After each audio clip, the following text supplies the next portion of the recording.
शांति। जून का महीना 24 जून हम ब्राह्मण कुल भूषणों के लिए बहुत ही महत्वपूर्ण महीना और दिवस है। जब जब जून का महीना नजदीक आता है, हम सबका मन प्यारी माँ सरस्वती जगदम्बा की स्नेह भरी भावनाओं की ओर चला जाता है। वह यादें मन पटल पर ऐसे छा जाती हैं जैसे कि कोई ड्रामा या कोई फिल्म चल रही हो। माँ ने इस यज्ञ को इतना कुछ दिया है। इस यज्ञ के फाउंडेशन में मातेश्वरी सरस्वती ने ऐसे विशेष कार्य किए जो आज ये यज्ञ वट वृक्ष की तरह फलीभूति होता जाता है। तो माँ की यादों को तो हम भुला ही नहीं सकते हैं। वो लोग कितने धन्यवान हैं, वो लोग कितने सौभाग्यशाली हैं जिन्होंने माँ को देखा, माँ के साथ कुछ समय व्यतीत किया और माँ की पालना ली। तो कई लोग तो मातेश्वरी जी के गुणों को सुन करके वो ऐसे गहरे अनुभव प्राप्त करते रहते हैं। कई ऐसे हैं जिन्होंने मातेश्वरी जी को दूर से देखा है। कई ऐसे सौभाग्यशाली हैं जिन्हें मातेश्वरी जी के साथ कुछ पल, कुछ दिन व्यतीत करने का मौका भी मिला है। मैं भी उन सौभाग्यशाली भाई बहनों के बीच में हूँ जो इस कल्प के अंदर मुझे भी मातेश्वरी जी के साथ कुछ समय व्यतीत करने का मौका मिला। मातेश्वरी जी 1962 या 1963 के अंदर, वर्ष तो मुझे पूरा याद नहीं है, मातेश्वरी जी करनाल में आए थे। उस समय मातेश्वरी जी का पंजाब का टूर था, क्योंकि उस समय हरियाणा और पंजाब एक था, पंजाब कहलाते थे। और करनाल सेवा केंद्र बहुत बड़ा भी था। मनोहर दादी जी उनको संभालते थे। तो दादी जी और अन्य बहनों के निमंत्रण पर मातेश्वरी जी पहले करनाल में आए। जनवरी का महीना था, लोहड़ी का महीना था, लोहड़ी का दिन था, मकर संक्रांति का दिन था।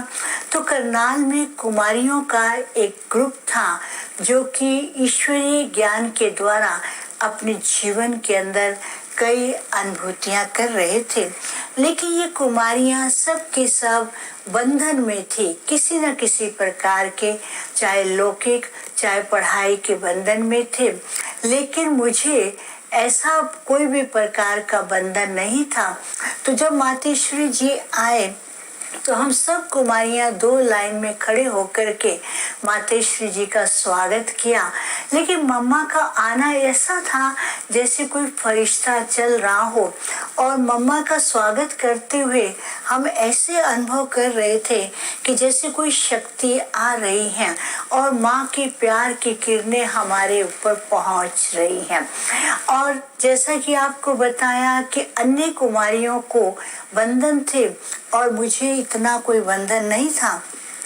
तो मनोहर दादी जी ने मुझे कहा कि आप दिन का समय यहाँ सेंटर पर ज़्यादा ही व्यतीत करो, क्योंकि मातेश्वरी जी यहाँ पर हैं। तो बच्चे ही होते हैं। तो मम्मा जिस कमरे में थी, तो हम क्या करते थे, खिड़की से मम्मा को देखते थे। तो एक बार मम्मा ने मुझे देख लिया और मम्मा ने मेरे को अंदर बुलाया, और जैसे अंदर बुलाया और माता को देखते हुए, माँ को देखते हुए ऐसा लगा कि कोई शक्ति मेरे सामने है।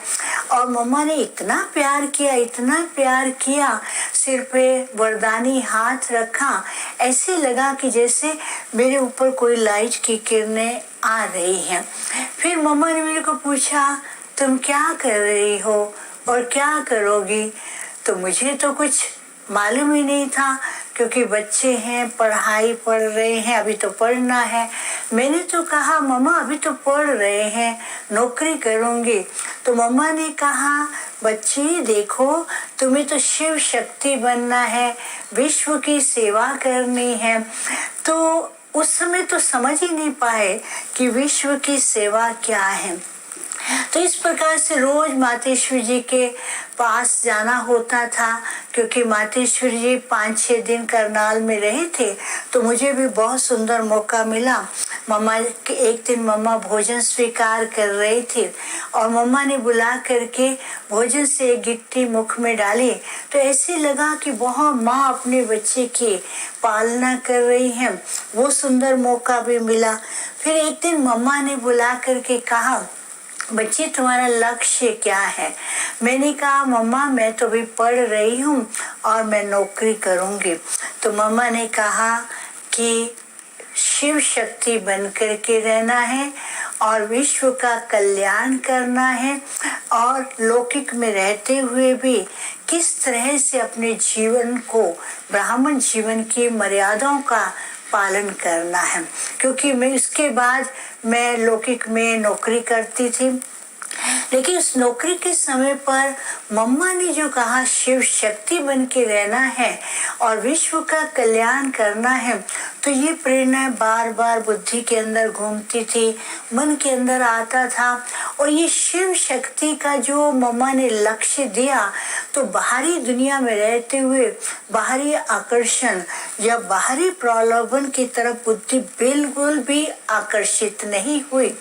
तो एक बार की बात है, जब हम मम्मा के सामने खड़े थे तो मम्मा ने बुला करके कहा बच्ची बाबा देख रहे हैं, बाबा को मालूम है कि आपको क्या करना है, बाप जानते हैं कि बच्चों को क्या करना है।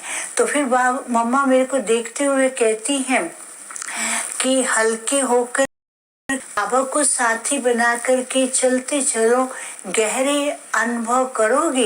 ये अनुभव ब्राह्मण जीवन के अंदर और सेवा के क्षेत्र में बहुत मदद करेंगे। तो ये अनुभव आज तक भी माँ ने, मम्मा ने जो वरदान के रूप में दिए, वो आज तक भी सेवा के क्षेत्र में, पुरुषार्थ में, बाबा के कार्य में बहुत मदद करते हैं। मम्मा हमेशा जिस प्रकार से निरअहंकारी और निर्माणचित छोटों को भी प्यार देते हुए इतना ऊंचा उठा देती हैं, तो ये तो मम्मा के कारण ही, मम्मा ने जो शक्ति भरी है, मम्मा की शक्ति आज भी हम अपने जीवन के अंदर अनुभव करते हैं।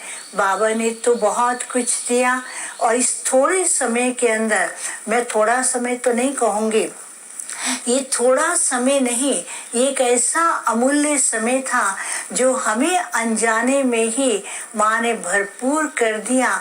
आज माँ के अनुभव के कारण, माँ के प्यार के कारण, मम्मा की जो शक्ति वरदानों के कारण आज भी हम वही अनुभव करते हैं कि बाबा मम्मा कार्य कर रहे हैं, निमित्त बना के कार्य करते हैं। कभी कोई भूल भी हो जाती है तो बाबा और मम्मा हमारे सामने आके खड़े हो जाते हैं। जैसे छोटे बच्चे कोई कार्य करते हैं, जब कभी कोई भूल होती है तो बाबा और मम्मा हमारे सामने आकर खड़े हो जाते हैं। जैसे छोटे बच्चे कोई कार्य करते हैं, कोई भूल होती है, तो माँ बाप उनके सामने आकर के उस भूल को 1 सेकंड में खत्म कर देते हैं। तो आज भी हम वो अनुभव करते हैं। अब जबकि ये 24 जून का दिन आ रहा है, तो मैं समझती हूँ हम सभी ब्राह्मण कुलभूषणों को विशेष मम्मा दिवस पर 24 जून के दिन पर अपने अंदर एक ऐसी प्रतिज्ञा करनी है, जैसे माँ निरअहंकारी, सबको साथ लेकर के, हर एक के गुण और विशेषताओं को देखते हुए, सबको आगे बढ़ाते हुए हम एक के हैं, हमारा ब्राह्मण परिवार एक है, हम सब एक हैं, एक के कार्य में हैं। इस भावना से अपने जीवन के अंदर, ब्राह्मण परिवार के अंदर एक ऐसी लहर फैलाएं, सब बाबा के कार्य में निमित्त भाव से निर्माण चित निरंकारी होकर के बाप को और मम्मा बाबा सबको प्रत्यक्ष करे। बाबा यही चाहते हैं कि अभी समय, और मम्मा भी हमेशा यही याद दिलाती थी कि अभी समय ऐसा चल रहा है, समय से पहले अपने आप को पहले ही तैयार कर ले। मम्मा हमेशा परफेक्शन के कार्य को करती थी, मम्मा हर कार्य को परफेक्ट रूप में करती थी। तो अभी 24 जून को भी हम सभी ब्राह्मण यही लक्ष्य रखें कि हमें खुद को परफेक्ट बनाना है, अपनी कमियों को निकालना है, दूसरे की कमियों को नहीं देखना है, दूसरे की कमियों को दूर करने में हम स्नेह की भावना से उन्हें भी सहयोग दें और एक दो का साथ दे करके बाबा मम्मा को प्रत्यक्ष कर विश्व परिवर्तन के कार्य को हम संपन्न करें और बाप को मम्मा की जो हमारे ऊपर आशाएं हैं उन आशाओं को हम पूर्ण करें। माँ से आज हम यही प्रण करते हैं कि मम्मा ने जो हमारे लिए आशाएं रखी हैं हम सब पूरा करेंगे और मम्मा बाबा को प्रत्यक्ष करेंगे। ओम शांति शांति। तो करने का भी समय है, पीछे तो है मौत, तो उसी टाइम पर जैसे मनुष्य मरने पर कुछ थोड़ी कर सकते।